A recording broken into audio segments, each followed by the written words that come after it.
ചെറുകഥ മൺചായ.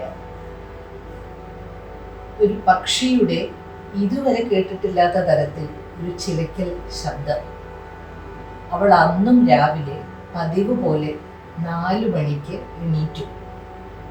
അവൾ മാത്രമല്ല, ആ നാട്ടിലെ വീട് നിയന്ത്രിക്കുന്ന എല്ലാ സ്ത്രീകളും ആ സമയത്ത് തന്നെയാണ് എണീക്കുന്നത്. എണീറ്റാൽ ഉടൻ അവൾ മുഖം കഴുകിയ ശേഷം ആദ്യം അരിയിടാൻ സ്റ്റൗവിൽ വെള്ളം വയ്ക്കും. പിന്നെ കറിക്കുള്ളതൊക്കെ ഒരുക്കും. അടുത്ത അടുപ്പിൽ ചായയ്ക്ക് വെള്ളം വയ്ക്കും. എല്ലാത്തിനും ഒരു ചിട്ടയും താളവും ഉണ്ട്. ആ നാട്ടിലെ സ്ത്രീകൾ പലരും ആ സമയത്ത് അതേ ജോലി ചെയ്യുകയായിരിക്കും. കൃത്യ സമയത്ത് സ്കൂളിൽ പോകുന്ന കുട്ടികൾക്കും തോട്ടത്തിൽ ജോലിക്ക് പോകുന്ന പുരുഷന്മാർക്കും വീട്ടിൽ വയ്യാതിരിക്കുന്ന വൃദ്ധജനങ്ങൾക്കും ഒക്കെ ഭക്ഷണം വിളമ്പിയും പൊതിഞ്ഞും കൊടുക്കേണ്ടതുണ്ട്. അവൾ ചായ ഉണ്ടാക്കി 4 ഗ്ലാസ്സിലേക്ക് ഒഴിച്ചു. ബാക്കിയുള്ള ചായ കൂട്ടിയ പാത്രത്തിൽ നിന്ന് നേരിട്ട് വലിച്ചു കുടിച്ചു. അപ്പോൾ അവൾക്കൊരു ഉന്മേഷമൊക്കെ തോന്നി. പിന്നെ ആദ്യ ഗ്ലാസ് എടുത്ത് ഭർത്താവിൻ്റെ അരികിലെത്തി.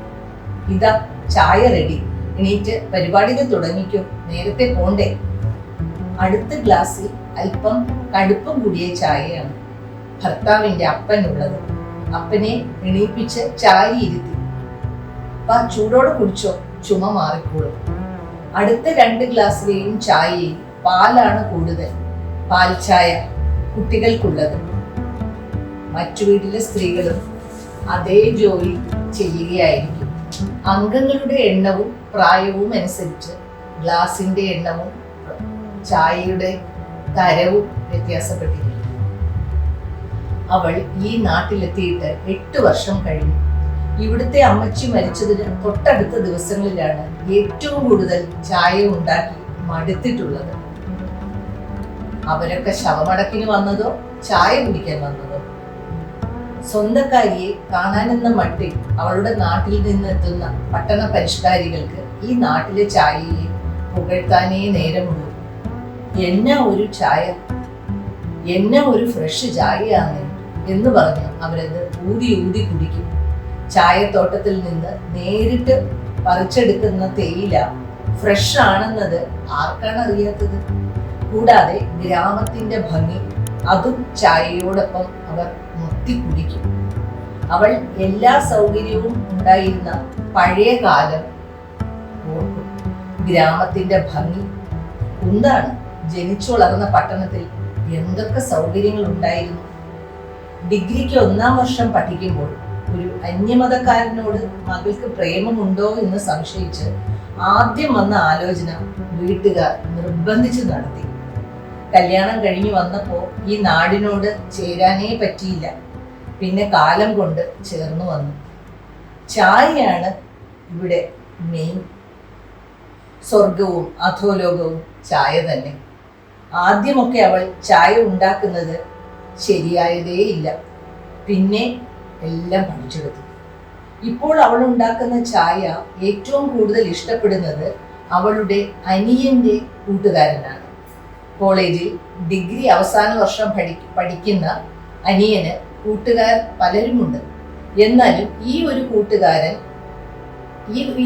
കൂട്ടുകാരൻ ചെക്കനെ കൂട്ടിയാണ് ചില ഞായറാഴ്ചകളിൽ അവൻ വരിക. ഏച്ചി, കടുപ്പത്തിലൊരു അടിപൊളി ചായ തന്നെ, ഞങ്ങൾക്ക് രണ്ടാക്കും, ഇങ്ങനെ പറഞ്ഞാണ് അവർ കയറി വരിക.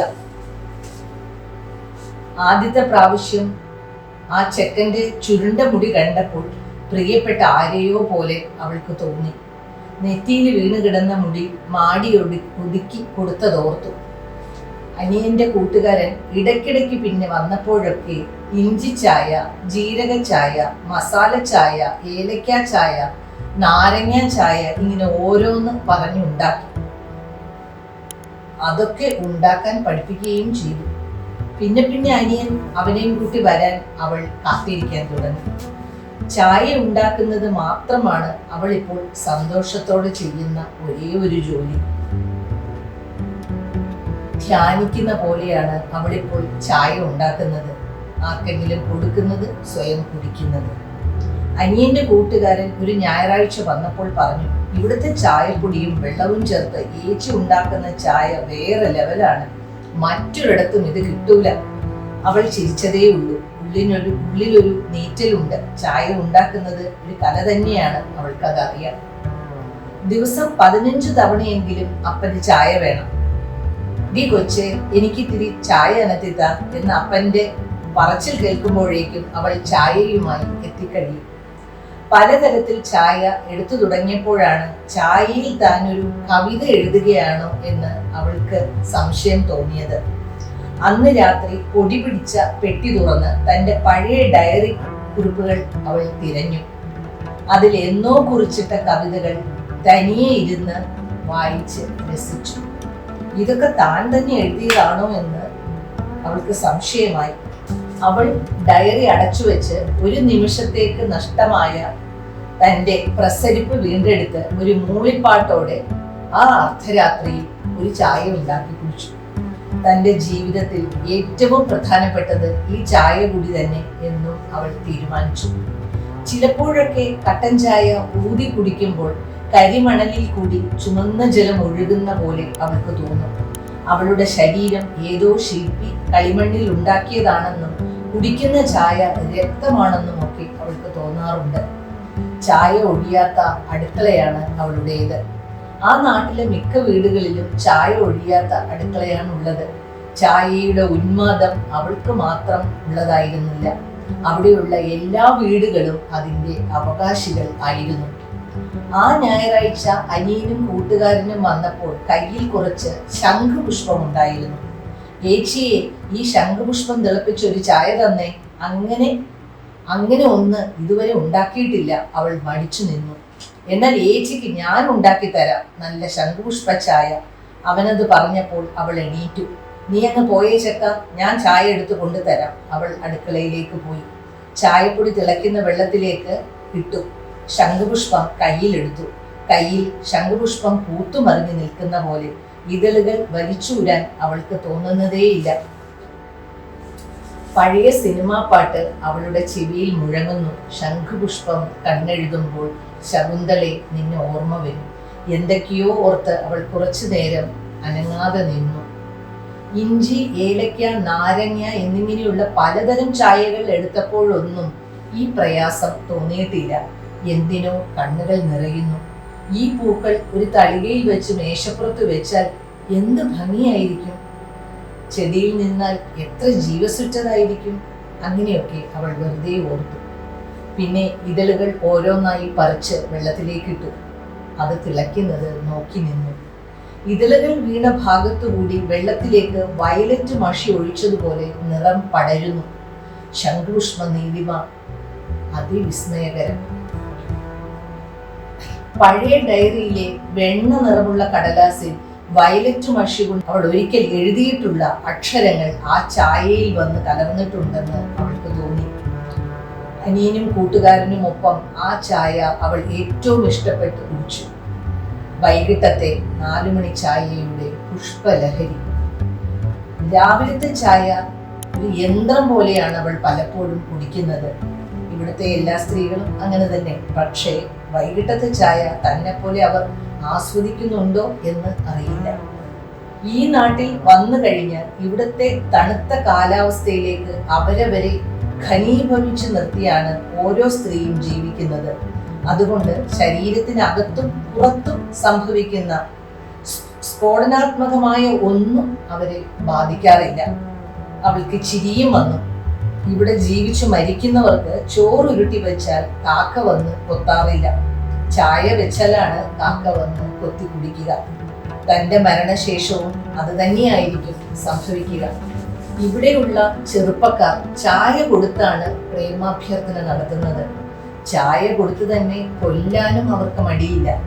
ചായ ഒരുമിച്ച് കുടിച്ച് സ്നേഹിക്കാനും പ്രേമിക്കാനും വെറുക്കാനും ഉപേക്ഷിക്കാനും കൊല്ലാനും കഴിയുന്ന ഒരു ജനത.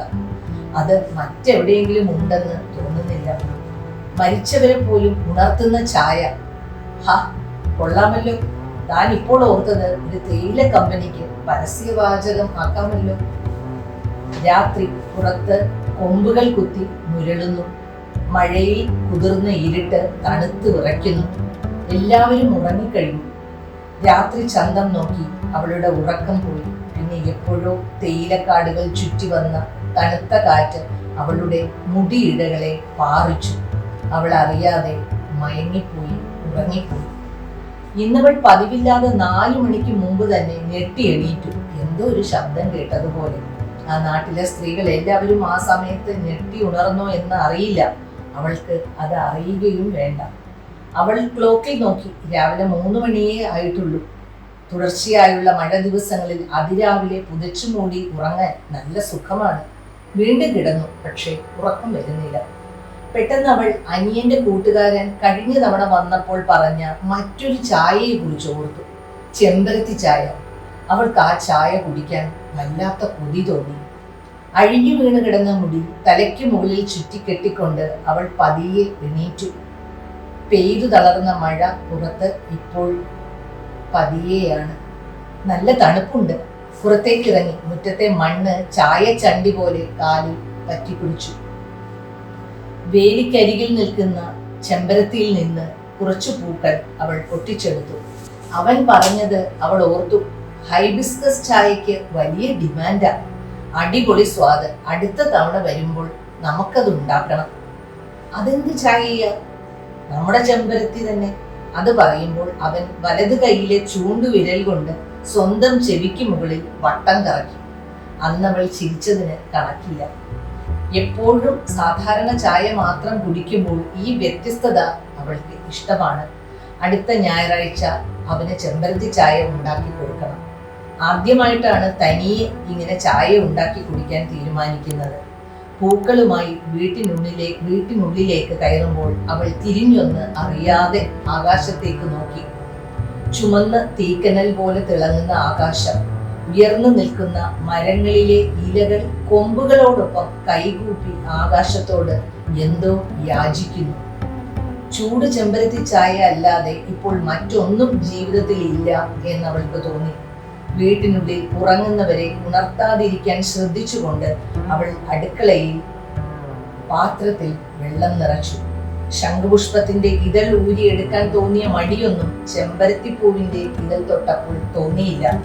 ചെമ്പരത്തി ഓരോ ഇതൾ പറിക്കുമ്പോഴും ഇതളിന്റെ അടിയിൽ നിന്ന് ഓരോ തുള്ളി വെള്ളം ഒപ്പം ചാടി വന്നു.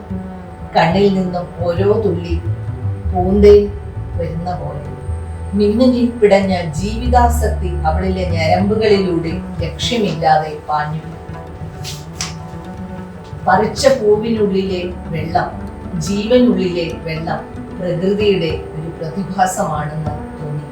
പലതവണ കണ്ടിട്ടുണ്ടെങ്കിലും ഇപ്പോഴാണ് ആദ്യമായി അങ്ങനെ തോന്നുന്നത്. ചെമ്പരത്തി ഇതളുകൾ എല്ലാം അവൾ തിളയ്ക്കുന്ന വെള്ളത്തിലേക്ക് ഇട്ടു.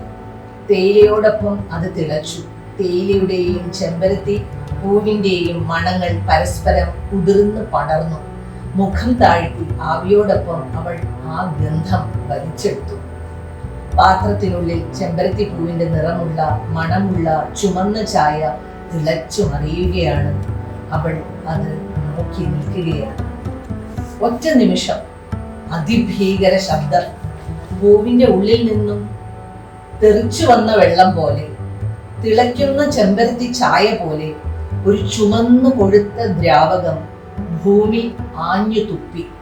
അതിന്റെ ശക്തിയിൽ മലകൾ ആകാശത്തേക്ക് തെറിച്ചു. ഭൂമിക്കുള്ളിലെ ഒരിക്കലും അടയ്ക്കാത്ത അടുക്കളയിൽ ഭൂമി നിയന്ത്രിക്കുന്ന ഏതോ ഒരു സ്ത്രീ അടുപ്പൊഴിയാതെ ചായ തിളപ്പിച്ചുകൊണ്ടിരുന്നു. ഭൂമിയുടെ ഗർഭത്തിലെ തിളയ്ക്കുന്ന പാത്രത്തിൽ നിന്നും മൺചായ കുതിച്ച് പുറത്തേക്ക് ചാടുന്നു. അത് തീരുന്നതേയില്ല. ആ തിളയ്ക്കുന്ന മൺചായയിലേക്ക് എല്ലാ പൂക്കളും ഇലകളും ചെടികളും വീഴുന്നു. പലതരം ചായകളുടെ പരീക്ഷണം. ആ നാട്ടിലെ വീടുകളിൽ നിന്നും അപ്പോഴേക്കും കൊടുത്ത ചായകൾ ചാലുവെച്ച് പുറത്തേക്ക് പാഞ്ഞൊഴുകി വന്നു തുടങ്ങി. അത് ഒന്നു ചേർന്ന് പെരും നദിയായി കടലിലേക്ക് ഒഴുകി. ആ ചുമന്ന മൺചായയ്ക്കുള്ളിൽ മൃഗങ്ങളും മനുഷ്യരും വീടും നാടും തിളച്ചു. പിന്നെ മൺചായയോടൊപ്പം ഒഴുകിപ്പോയി. അനാഥമാക്കപ്പെട്ട ആ പ്രേതഭൂമിയിൽ അവളുടെ ഡയറിയിലെ വയലറ്റ് അക്ഷരങ്ങൾ കാക്കക്കാലുകൾ പോലെ ഒരു ഉരുണ്ട പാറയിൽ പറ്റിപ്പിടിച്ചിരുന്നു. അവസാനം ചായപാത്രം തട്ടിമറിഞ്ഞ് പ്രളയഭൂമിയുടെ ആകാശത്ത് ഹൃദയം കീറി മുറിക്കുന്നത് പോലെ ഉറക്ക ചിലച്ചുകൊണ്ട് ഏതോ ഒരു പക്ഷി മാത്രം വട്ടമിട്ട് പറന്നു. മരിച്ചവരെ പോലും ഉണർത്തുന്ന ചായ തേടി വരുന്ന ആരോ ഒരാളെ കാത്ത്. ഞങ്ങളുടെ ചാനൽ സബ്സ്ക്രൈബ് ചെയ്യുക. On the dot media.